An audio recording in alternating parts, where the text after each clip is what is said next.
Jadi ini pun soalan-soalan yang saya rasa soalan besar yang perlu diselesaikan oleh gerakan Islam dan juga ummah. Sebenarnya benda ni bukanlah benda monopoli gerakan Islam. Tapi kerana orang ramai tak berapa faham, jadi dia patut dimulakan oleh pemikir, oleh gerakan Islam untuk mencari penyelesaian.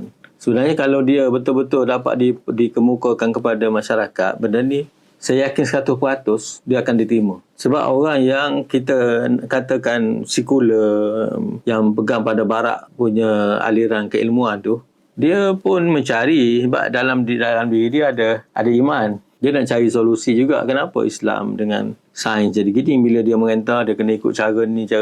Agama dia terpinggi. Kan? Okay. Mana kedudukan agama dia dalam pemerintahan? Jadi dia tak jumpa cari. Dia pun pening kan. Dia pun kadang-kadang dia bukanlah berakidah dengan akidah itu. Kan? Dia menerima liberalism tu ataupun sekularism tu secara oleh kerana dia belajar, dia diajar begitu, dia terima begitu. Tapi adakah dia membentuk akidah dia? Ramai yang tak gitu.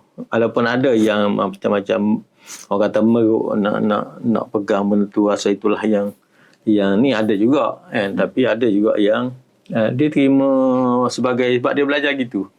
Dia belajar gitu, jadi dia kata okey macam tu cara dia.